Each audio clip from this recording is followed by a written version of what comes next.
घबराना नहीं है, क्योंकि टेस्ट में हो सकता है आपके 60 आएँ लेकिन आप रियल में जाओ तो 100 कर जाओ। 2021 में मेरा प्रीलिम्स नहीं हुआ, 88 क्वेश्चन नेट थे और 4-5 क्वेश्चन डाइसी के चक्कर में रिजल्ट में नहीं हुआ। थक रहे हैं, लिख रहे हैं, कोई दिक्कत नहीं है, दिन-दिन 2-2 टेस्ट लिख दे रहे हैं। जीएस 5 तो ठीक गया, जीएस 6 का जब आया मुझे उसमें 3-4 क्वेश्चन ही आ रहे थे। हेलो दोस्तों, नमस्कार। मेरा नाम विवांशु, स्वागत है आप सभी का हमारे एक और नए वीडियो में। तो दोस्तों आज अभी हमारे साथ यूपी पीसीएस 2023 में डीएसपी की पोस्ट पर सिलेक्टेड नारायण दत्त मिश्रा सर है, जिनका 9th रैंक के साथ डीएसपी की पोस्ट पर सिलेक्शन हुआ यूपी पीसीएस 2023 में। तो अभी सर से इनकी जर्नी के बारे में जानेंगे, कैसे इन्होंने अपनी तैयारी की, कैसे यहाँ तक पहुँचे हैं। साथ साथ आप लोग के जो क्वेश्चन होते हैं वो भी आज के इस वीडियो में डिस्कस करने वाले हैं। बस आप लोग वीडियो में तक बने रहिएगा। चैनल पर पहली बार चैनल को सब्सक्राइब जरूर कर लीजिएगा। सर, हमारे व्यूअर्स और हमारी तरफ से सबसे पहले तो आपको बहुत बहुत बधाई।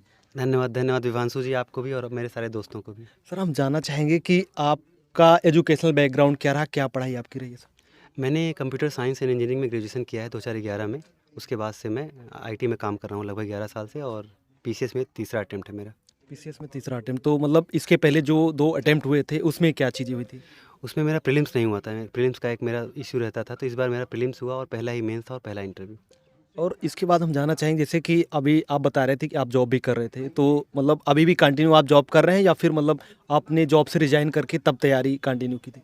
नहीं, मैं जॉब से रिज़ाइन नहीं किया हूँ, अभी भी कर रहा हूँ। हालांकि आज विवांशु जी के लिए मैंने छुट्टी लिया है, लेकिन कंटिन्यू जॉब चल रही है। जॉब के साथ ही पूरी प्रिपरेशन चल रही है। अच्छा, जो बहुत सारे लोग हमारे साथ जुड़े हो जो कि कहीं ना कहीं किसी न किसी, चाहे प्राइवेट जॉब, कहीं गवर्नमेंट जॉब, छोटी पोस्ट पे हैं, तो उन लोग का क्वेश्चन ये रहता है कि मतलब जॉब हम कर रहे हैं तो जॉब के साथ, क्योंकि इतनी बड़ी तैयारी होती है पीसीएस, काफ़ी मतलब टाइम भी इसमें लगता है तैयारी करने में, तो जॉब के साथ कैसे अपनी तैयारी को मैनेज करें हम?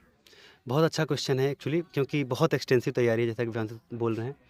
मुझे लगता है ये बहुत पर्सनल डिसीजन है। अगर आपको लगता है कि आप नहीं कर पाएंगे तो जॉब क्विट कर दीजिए, अगर कंडीशन अलाउ करती है तो। मेरे केस में ये था कि विवांशु मैं छोड़ नहीं सकता था, थोड़ा फाइनेंशियल इशू था, मैं ही सबसे बड़ा हूँ घर में। तो मेरा ये क्लियर था कि मुझे अगर करना है तो जॉब के साथ ही करना है। लेकिन अगर आपका केस अलग है, अगर आपको लगता है फाइनेंशियल स्टेबिलिटी अच्छी है, आप कर सकते हैं, तो छोड़ के कीजिए ज़रूर, क्योंकि इसमें टाइम टेकिंग चीज़ है। हो सकता है कि जॉब के साथ आप जस्टिस ना कर पाएँ, तो छोड़ना अगर सही है तो आप छोड़ सकते हैं। तो हम जॉब के बारे में थोड़ा जानना चाहेंगे, जैसे आपके जॉब का टाइमिंग क्या था और उसके अलावा जॉब के साथ साथ आप अपनी पढ़ाई के लिए कितना टाइम निकाल पाते थे? मैं सीनियर सॉफ्टवेयर टेस्ट लीड के पद पे तैनात हूँ। मैंने कॉग्निजेंट, इन्फोसिस और अभी एक स्वीडन बेस्ड कंपनी में हूँ। जॉब का टाइमिंग लगभग 9:30 से 7 बजे तक होता था। और आईटी की कैसी जॉब है कि हफ्ते में 2 दिन स्ट्रेच हो ही जाता था, कभी 8 बजे, 10 बजे, कुछ भी। तो रोज़ का कोई शेड्यूल मैं बनाता ज़रूर था, लेकिन 3 से 4 घंटे ही दे पाता था मैं। सुबह में 2 घंटे दे दिया, 3 घंटे शाम को दे दिया, क्योंकि मैं मैरिड भी हूँ, मेरी फैमिली भी है, तो उधर भी थोड़ा कमिटमेंट रहता था। तो ऐसे मैनेज करता था टाइम में, स्मार्ट तरीके से यूज़ करता था। जॉब जो आपकी थी वो मतलब वर्क फ्रॉम होम थी या फिर मतलब आप कहीं बाहर जाके मतलब जॉब करते थे? हाँ, ये बेहद अहम क्वेश्चन है। मुझे लगता है मेरी लाइफ से वर्क फ्रॉम होम निकाल दिया जाए तो मैं शायद नहीं होता। तो मैं 2021 से वर्क फ्रॉम होम हूँ। मैंने जानबूझ के लिया है। मैं यूके में, लंदन में था, वापस कोरोना में आया तो मैंने वर्क फ्रॉम होम ही लिया हुआ है। तो इससे ये अच्छा रहता है कि अगर कोई मीटिंग है जिसमें आपका इन्वॉल्वमेंट बहुत नहीं है, तो बगल में स्पेक्ट्रम खुली हुई है। हालाँकि एथिकली रॉन्ग हो सकता है, लेकिन ऐसे मैं यूटिलाइज़ करता था। 15 मिनट मिल गया, कुछ रिवाइज़ कर लिया, थोड़ा-थोड़ा टाइम चुरा-चुरा के ऐसे करता था। लेकिन work from home he continue है पिछले 3 साल से। अच्छा, जैसे कि बहुत सारे लोग का मतलब ड्रीम होता है कि मतलब एक अच्छी नौकरी मिल जाए, चाहे प्राइवेट हो चाहे सरकारी हो, मतलब सेटलमेंट हो जाए, कहीं ना कहीं अच्छा पैकेज वाला जॉब हो, चाहे दोनों में से किसी का भी हो सकता है, प्राइवेट सरकारी कुछ भी हो सकता है। तो आप कहीं ना कहीं लंदन में थे, आप सेटल थे, मतलब काफ़ी अच्छा पैकेज भी रहा होगा। तो आप मतलब इतनी अच्छी जगह छोड़ के फिर आप यहाँ अपने मतलब होम टाउन के पास आ गए, फिर यहाँ से आपने तैयारी भी करना स्टार्ट कर दिया, क्योंकि तैयारी शायद जहाँ उतना पैकेज आपका वहाँ बहुत ज़्यादा होता है और यहाँ पे उतना मतलब सैलरी भी आपकी नहीं होती, फिर भी आपने ये गवर्नमेंट जॉब की तरफ मतलब मुझे लग रहा है कि विवांशु जी की बात हरेश गौतम जी से हुई है, जो मेरे इंटरव्यू के चेयरमैन थे। एग्जैक्टली सेम क्वेश्चन पूछा था उन्होंने। ये बात बिल्कुल सही है। लगभग एक 1/3 से कम यहाँ पैकेज रहेगा। लेकिन ये मेरे माइंड में विवांशु जी बहुत पहले से था, कॉलेज के टाइम से ही। लेकिन सिचुएशन ऐसी थी कि मैं किया नहीं। हालांकि यूपी 80 का अटैम्प्ट दिया, नहीं हुआ। तो जो मैं वापस लौट के आया तो मेरा क्लियर था कि अब मुझे आईटी से हटना है। लेकिन ये क्लियर था कि छोड़ नहीं सकता जॉब जब तक कि मेरे पास जॉब ना हो। तो आपके क्वेश्चन का आंसर तो ये है कि मेरे मन में आइडिया था, लेकिन क्योंकि मेरा थोड़ा केस डिफरेंट है, मैं ऐसे जॉब तैयारी कर नहीं सकता था, तो मैं जॉब के साथ ही किया। प्रीलिम्स नहीं हो रहा था। यूपीएससी हिंदी के गौरव सर ने मेरी प्रीलिम्स में हेल्प की, प्रॉब्लम्स को आइडेंटिफाई किया बहुत अच्छे तरीके से। He is a surgeon, who is an engineer. थोड़ा पैराडॉक्स है, लेकिन ये सच है। तो मेरा प्रीलिम्स वहाँ से उन्होंने हेल्प किया, क्लियर हुआ। तो उस क्रम में ये पहला मेंस था, लेकिन जॉब के साथ ही करना था मुझे, ये क्लियर था। और आइडिया मेरे मन में इस चीज़ का कॉलेज से ही था। अच्छा, मतलब मीडियम की बात करें तो किस मीडियम से आपकी ये पूरी जर्नी रही है? पूरा थ्रू आउट मेरा इंग्लिश मीडियम है, हालांकि इंटरव्यू बाइलिंगुअल हुआ था। पूरे इंटरव्यू लगभग 30 से 30 मिनट का हुआ था, उसमें 2 क्वेश्चन इंग्लिश में पूछे गए थे, मैम थी, उसका आंसर मैंने इंग्लिश में दिया था। बाकी सारा इंटरव्यू हिंदी में हुआ था, पूरा मेंस मैंने इंग्लिश में लिखा है और पूरी तैयारी मैंने रिसोर्सेज वगैरह इंग्लिश में यूज़ की। अच्छा, बात करें जैसे कि एक तो होता है मतलब तैयारी के बारे में कि हमें इतनी बड़ी तैयारी करना चाहिए, यूपीएससी के बारे में सोचते या फिर पीसीएस के बारे में कहीं ना कहीं मतलब दिमाग में पहले से रहता है कि चीज़ें करनी है, लेकिन आपने इसको इम्प्लीमेंट कब से चालू किया कि मतलब आपने प्रॉपर तरीके से उसके बारे में खोजना शुरू किया, पढ़ना चालू किया, उसका सिलेबस वगैरह देखना चालू किया? बहुत बहुत बहुत बेहतरीन क्वेश्चन है। मैं यूपीएससी का मैं 2 अटेम्प्ट ज़रूर दिया हूँ, लेकिन कभी भी नहीं पढ़ा। ये मुझे मलाल रहेगा, मेरी एज ख़त्म हो गई है उसमें पिछले साल ही, तो वो अटेम्प्ट तो ऐसे ही चला गया। इसके लिए मैं 2021 के अटेम्प्ट से बहुत अच्छे से पढ़ रहा हूँ। 2021 में मेरा प्रीलिम्स नहीं हुआ, 88 क्वेश्चन नेट थे और 4-5 क्वेश्चन डाइसी के चक्कर में रिजल्ट में नहीं हुआ। ऐसे ही सेम 22 में हुआ, 84 क्वेश्चन बन रहे थे। 83 वाले में मैंने किया अच्छे से, तो ठीक-ठाक हो गया। लेकिन आपकी क्वेश्चन का आंसर ये है कि मैं 21 से पीसीएस का प्रॉपर तैयारी कर रहा हूँ बढ़िया से। और बात करें तो जब आपने प्रॉपर तरीके से तैयारी स्टार्ट की थी तो मतलब खुद से ही सारी चीज़ें करते थे या फिर मतलब कहीं गाइडेंस लिया था या फिर कहीं ऑनलाइन कोचिंग वगैरह ज्वाइन की थी? कैसे मतलब तैयारी प्रॉपर तरीके से आपकी कंटिन्यू रही? तो जब मैंने 21 में स्टार्ट किया था, तो उस समय मेरे पास क्योंकि टाइम नहीं था कोचिंग वोचिंग करने का, तो मैंने खुद से ही स्टार्ट किया। 21 में अच्छे से किया, 21 में नहीं हुआ, तो उस समय मैं यूपीएससी हिंदी के टच में आया और फिर सर के टच में रहा। फिर मैंने 22 में भी किया, नहीं हुआ। फिर अच्छे तरीके से मैंने मेंटरशिप लिया, तो कोचिंग के नाम पे केवल और केवल यूपीएससी हिंदी से कनेक्टेड हूँ मैं। मेंटरशिप में, उनके टेस्ट सीरीज़ में, सृजन में, ध्रुव में, बाकी और कोई मैंने कोचिंग नहीं की। हाँ, यूट्यूब पे अच्छे क्लासेस मिल गए।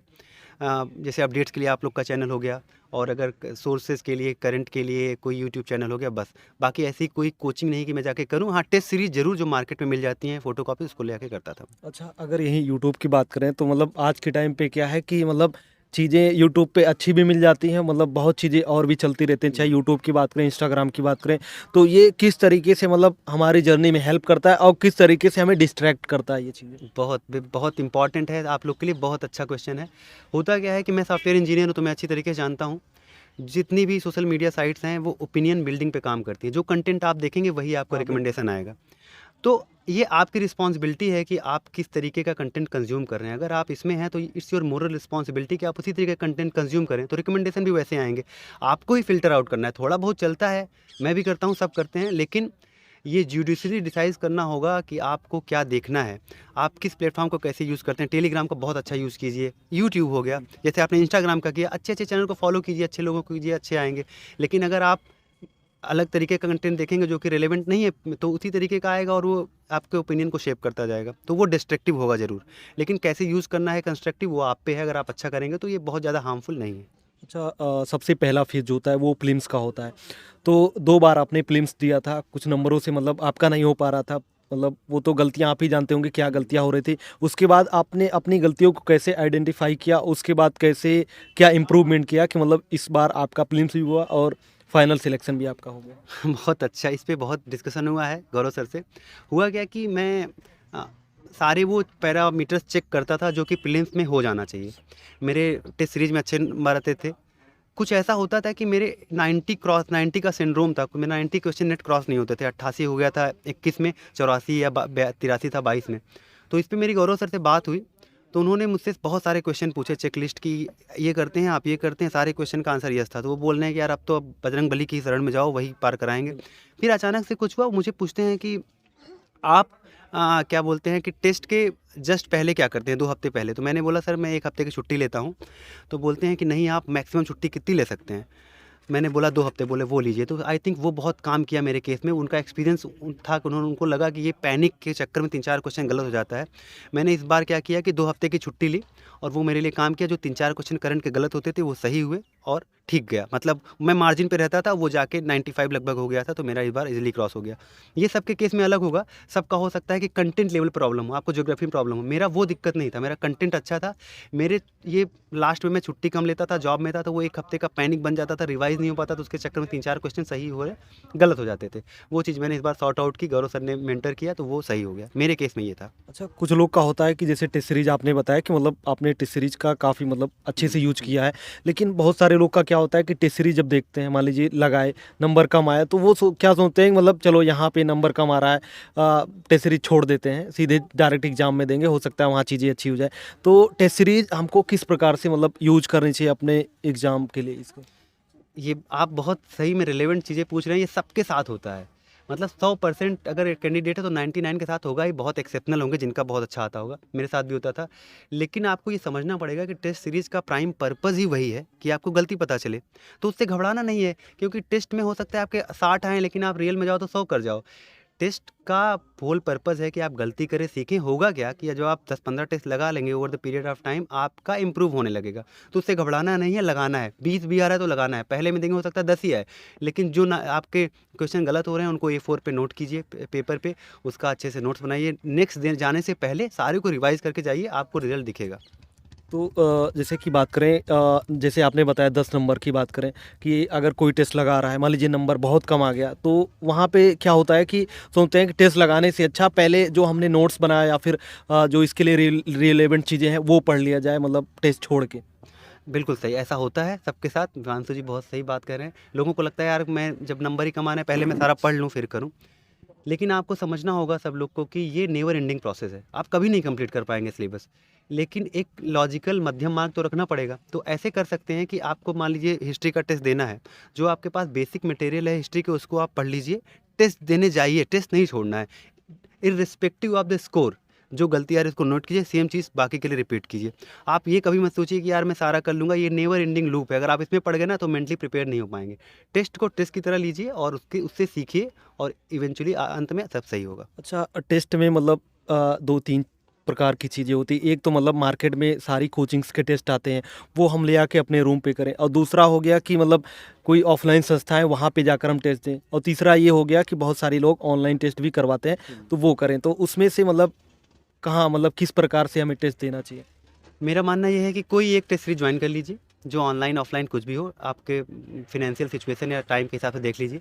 मैंने यूपीएससी हिंदी की थी और मार्केट में जो अच्छे मिल रहे हैं, जैसे ध्येय का मुझे बहुत पर्सनली बहुत अच्छा लगता है, जीएस वर्ल्ड का है, दृष्टि का थोड़ा मुझे ज़्यादा टफ लगता है, तो आप उसको अवॉइड कर सकते हैं। लेकिन ये सब कर लीजिए। ऑनलाइन लेना है ऑफलाइन है, इट्स योर कॉल। मेरे केस में ये था कि मैं ऑनलाइन ही मोस्टली प्रेफर करता था ड्यू टू जॉब। और होता क्या है, बहुत सारी कोचिंग फ्री में करवाते हैं। जैसे यूपीएससी हिंदी का मॉक का मैं बहुत ऑफलाइन मॉक उनका दिल के मेरे बहुत करीब है। पहला ऑफलाइन मॉक था तो उसमें मेरा रैंक 1 था। उसी से मेरा सर से कॉन्टैक्ट बहुत बढ़ा था। तो ऐसे बहुत यूपीएससी हिंदी टाइम टाइम पे कराता रहता है, उसको करते रहिए, यूटिलाइज़ करते रहिए, बाकी घर पे ले आके करते रहिए प्रिंट आउट। और टेस्ट में जैसे मान लीजिए टेस्ट लगा लिया हमने, उसके बाद का क्या प्रोसेस होना चाहिए टेस्ट लगाने के बाद? क्योंकि क्या होता है कि मान लीजिए टेस्ट लगाना ज़रूरी, लेकिन उसके बाद वाला प्रोसेस क्या होता है वो थोड़ा मतलब हमारे लिए। एकदम, एकदम, एकदम, बहुत बढ़िया। टेस्ट लगाना इम्पॉर्टेंट है, उससे बहुत ज़्यादा इम्पॉर्टेंट है टेस्ट को आप कैसे प्रोसेस कर रहे हैं, इवैल्यूएट कैसे कर रहे हैं। तो मैं कैसे करता था, मैं अपनी बात करता हूँ, अगर सही लगे तो कर सकते हैं लोग। मैं क्या करता था कि टेस्ट किया और मैं नॉर्मली 2 घंटे का टेस्ट होता है, लेकिन मैं घर पे उसको 1.5 घंटे में ही करता था, उससे कम में ही करता था। अपने माइंड को जानबूझ के अपने प्रेशर में डालता था, क्योंकि उतने कम टाइम में सोच पाए, मैं कंडीशन करता था माइंड को। 1.5 घंटे में टेस्ट किया, आधे घंटे का ब्रेक लिया, फिर लेके बैठता था, 2-3 घंटे का टाइम देता था। एक क्वेश्चन को ही उठाया, उसका सही आंसर नहीं, उसके चारों क्वेश्चन को ऑप्शंस को देखता था, क्यों है कुछ, देयर इज़ अ रीज़न कि कोई चीज़ ऑप्शन में क्यों है। जो भी रिलेवेंट पॉइंट लगते थे उनका मैं नोट्स बना लेता था और उसको क्वेश्चन वाइज किया कि क्वेश्चन नंबर 1 का ये है। हाँ, एक चीज़ बहुत इंपॉर्टेंट जो मुझे लगती है, लोग क्या करते हैं हिमांशु जी, मैंने देखा है, मेरे दोस्त भी कुछ हैं, कि एक कोई फुल लेंथ टेस्ट लगाए तो उनके पास A4 बुकलेट 3-4 अलग है, एक में हिस्ट्री के फैक्ट लिखे हुए हैं, एक में ज्योग्राफी के। रियल एग्जाम में ऐसा अब नहीं आता है, मिक्स आ रहे हैं। तो आप जब टेस्ट सीरीज के आप नोट्स बनाएंगे तो आप भी मिक्स ही बनाइए, क्वेश्चन वाइज बनाइए। उससे क्या होगा कि आपका माइंड रियल एग्जाम के लिए प्रिपेयर होगा कि वहाँ पे पहला क्वेश्चन पॉलिटी का मिल रहा है, दूसरा ज्योग्राफी का मिल रहा है, वैसे ही आपने पढ़ा है, तो वैसे तैयार कीजिए, अलग अलग मत बनाइए, वैसे ही रिवाइज कीजिए। तो ये तरीका सही है। और पूरा एफिशिएंसी देखते, एक चार्ट बना लीजिए कि मैंने इसमें इतना अटेम्प्ट किया था, मॉनिटर कीजिए अपने प्रोग्रेस को कि मैं इसमें से पॉजिटिव जा रहा हूँ कि नहीं। कोई ड्रास्टिक चेंज दिख रहा है, यार मैं पिछले में 80 था इसमें 60 हो गया, इसका मतलब कि वो टेस्ट बहुत ज़्यादा इंपॉर्टेंट था। Go back to the test and पूरा पूरा नोट कीजिए। तो इसको ये गौरव सर से ही मैंने सीखा था, गौरव सर ने बोला था पूरा मॉनिटर कीजिए, देखिए कैसे आपका ग्राफ जा रहा है। और एक बार क्या होता है, एक साइकी हमारी चलती है, जैसे ही अच्छा नंबर आने लगता है, हम 85-90 पहुँचते हैं, अपने आप ही कॉन्फिडेंस बढ़ जाता है। तो evaluation, assessment and noting down, ये 3 फेजेज़ हैं, इसमें कीजिए, बढ़िया हो जाएगा काम। और बाकी प्रीलिम्स के लेवल पर अगर बात करें तो क्या सोर्स रखना चाहिए प्रीलिम्स, खासकर प्रीलिम्स के एग्ज़ाम के? और अगर बात करें प्रीलिम्स का, जैसे एग्ज़ाम मान लीजिए फरवरी में पड़ा है या फिर मार्च में पड़ा है, तो एग्ज़ाम से कितना टाइम पहले हमें मतलब, क्योंकि पहले से मेंस की तैयारी चलती रही साथ में, कितना मतलब प्रीलिम्स पे कब कितना महीने पहले फोकस कर लेना चाहिए? काफ़ी फिर अहम क्वेश्चन, बहुत इंपॉर्टेंट। सब पे अलग-अलग लोगों पे डिपेंड करेगा। अगर आपको लगता है आप मेरी तरह हैं कि प्रीलिम्स रुकता है तो थोड़ा डिसेंट टाइम लीजिए। मैं क्या करता था, 2.5 से 3 महीना पहले करता था। टेस्ट मैं पहले लगाना स्टार्ट कर देता था। मेंस के साथ ही प्रीलिम्स का टेस्ट, मान लीजिए कि अगर फॉर एग्जांपल मार्च में है, तो मैं सितंबर-अक्टूबर से ही प्रीलिम्स का टेस्ट लगा रहा हूँ। लेकिन साथ में मैं मेंस का आंसर राइटिंग कर रहा हूँ, मेंस की किताबें पढ़ रहा हूँ। जब मैं यहाँ जनवरी में पहुँचूँगा, तब मैं प्रीलिम्स मोड में आ जाऊँगा। पूरा प्रीलिम्स मोड में आने का मतलब क्या होता है, बहुत चलता है मार्केट में। घटना चक्र की पूर्वावलोकन, कितना भी मार्केट में आज भी बात फैल जाए, रिलेवेंट हो गई, मैं देखता हूँ लोग बोलते हैं कुछ नहीं हुआ है, बहुत ज़्यादा रिलेवेंट है। मैं दावे के साथ बोल सकता हूँ कि अगर आपकी पूर्वावलोकन आपके फिंगर पे है, करंट अफेयर्स बहुत अच्छा से आपने, PYQ केवल यही 3 बहुत अच्छा से किया है, आपका कोर है उसको हल्का हल्का पढ़ लिया है, आपके 70-75 क्वेश्चन हो जाएंगे। आपको 90-95 लाना है, इस बार पोस्टें आ जाएंगे तो शायद नीचे ही जाए। तो ये तरीका है, टाइम का 3.5 महीना हो गया, कंटेंट पे ये है प्रीलिम्स का। कोर आपका तैयार होना चाहिए। मैं ये मान के चलता हूँ कि आप कोर चीज़ें हिस्ट्री ज्योग्राफी वो कर रहे होंगे। जो डायनेमिक चीज़ें हैं उसमें आपका करंट अफेयर्स आता है, जो 15 दिन पहले दृष्टि आती है वो। कोई एक मैगजीन रेगुलर फॉलो कीजिए, कोई भी जो आपको सही लगे। मैं घटना चक्र की मंथली इंग्लिश करता था। कोई एक वीडियो सोर्स, आप हिंदी मीडियम के तो हिंदी, इंग्लिश है तो हिंदी, एक वीडियो सोर्स, एक मैगजीन, और 15 दिन पहले उसके लिए करंट, बाकी टेस्ट सीरीज और पूर्वालोकन और PYQ। अच्छा, बात करें इस एग्ज़ाम के लिए न्यूज़पेपर कितना इम्पोर्टेंट है? और दूसरी बात, जैसे कि जो करंट अफेयर बहुत सारे डेली यूट्यूब पर चलते रहते हैं, मतलब डेली क्लासेज आती हैं करंट अफेयर की, आधा या 1 घंटे की, और उसके बाद लास्ट में एग्ज़ाम से पहले भी बहुत सारे लोग मैराथन कराते हैं, मतलब 5-10 घंटे की पूरी, मतलब साल की करंट अफेयर होती है। तो इन दोनों तीनों चीज़ों में मतलब क्या ये सब चीज़ें करना ज़रूरी है? ठीक है, आप लोग करते हैं। मैं बैकवर्ड जाता हूँ आपके पॉइंट से। मैराथन मैं तो बिल्कुल पसंद नहीं करता, वो बहुत मेंटली प्रेशर देता है, मैंने कभी नहीं किया। आप करते हैं तो अच्छा है, मेरे हिसाब से थोड़ा अवॉइड करना चाहिए, क्योंकि ऐसे नहीं होता कि एग्ज़ाम 15 दिन में और आप पूरी पॉलिटी पढ़ जाएंगे, नहीं, मत कीजिए, अवॉइड कीजिए। फिर आते हैं कि आपका क्वेश्चन ये था, आपका दूसरा पॉइंट क्या था? एक तो डेली जो क्लासेज चलते रहती है करंट अफेयर हाँ, की। मैं समझ गया, आप शायद डेली न्यूज़ एनालिसिस की बात हाँ, कर रहे हैं। वो मैंने किया था, सुमित तिवारी सर का ओनली IAS का चैनल है, मुझे बहुत अच्छा लगता था। मैंने कुछ मतलब रेगुलर तो नहीं हो पाता, मैं जॉब में था, लेकिन मैं करता था। मैं एक बहुत ही गीक था इन ये न्यूज़पेपर पढ़ने में, द हिंदू लवर। लेकिन जब से गौरव सर के कॉन्टेक्ट में आया, तो गौरव सर का मानना है कि न्यूज़पेपर कोई ज़्यादा इंपॉर्टेंट नहीं, विच इज़ राइट।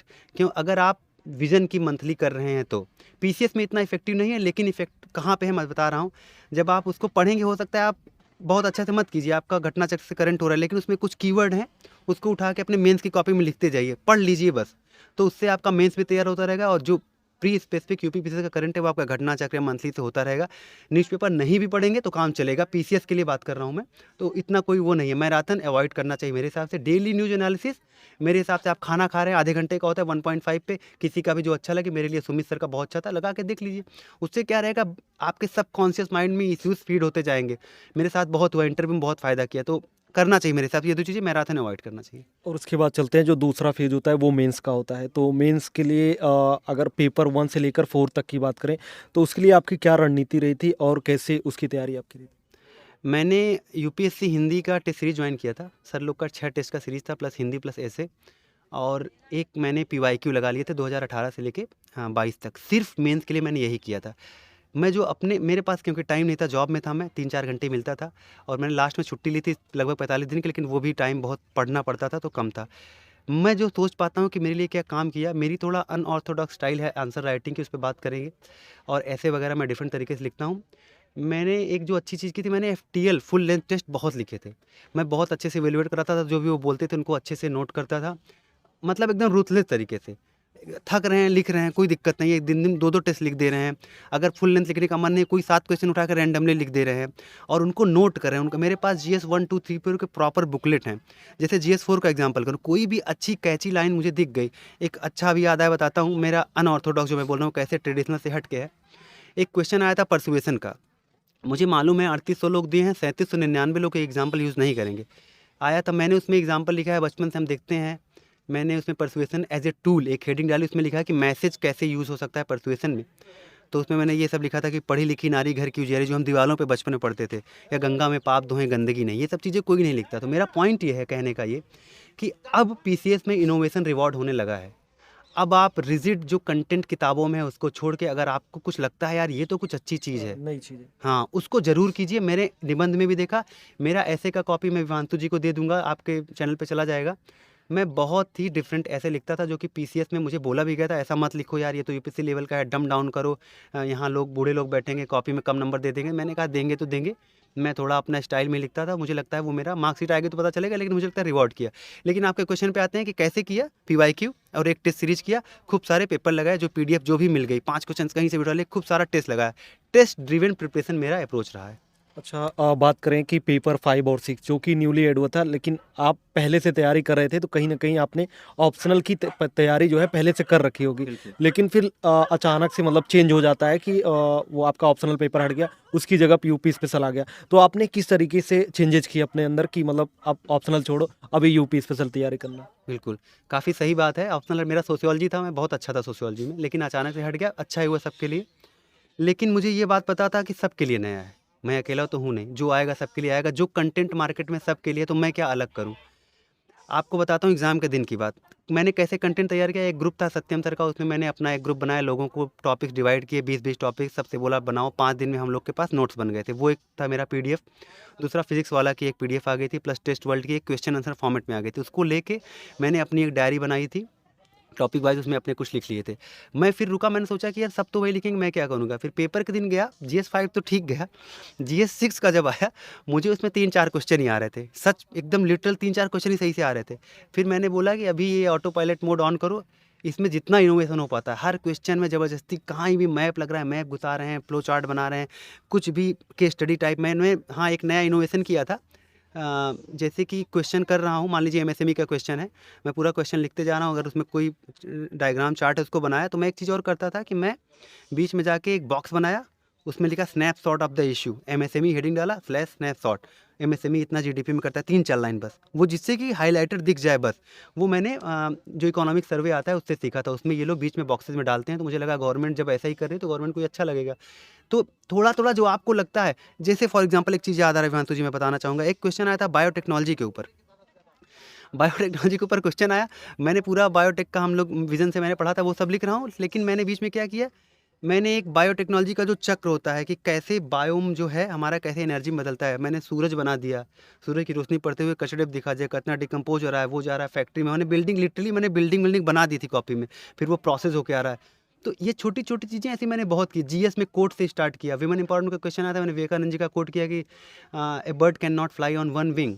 ऐसे स्कूल पे आया था, मैंने कोठारी कमीशन का कोट, नेशन ऑफ द कुछ तो being shaped in a classroom है, destiny of the nation is being shaped in classroom, ऐसे स्टार्ट किया। तो मुझे लगता है दिल खोल के इनोवेट कीजिए, जो आपको लगता है सही है, कंटेंट सबके पास वही है, आप कैसे अलग करेंगे? तो यही सब अलग चीज़ें हैं, करना चाहिए और कंटेंट फॉलो कीजिए, कुछ अपना इनोवेशन ले आइए, जो आप चीज़ें चल रही हैं मार्केट में, जो आप देख रहे हैं उसको लीजिए, उसको ले आइए, उसको एग्जाम्पल लिखिए, एकदम ज़मीन से जुड़े एग्जाम्पल लिख दीजिए, जो कन्विंसिंग हो, काम करेगा एकदम।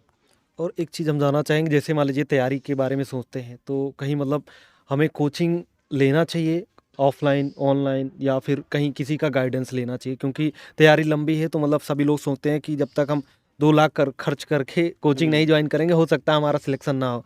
तो इस पर आपका क्या विचार है? मैं बहुत ही वन साइडेड अप्रोच रखता हूँ इसमें।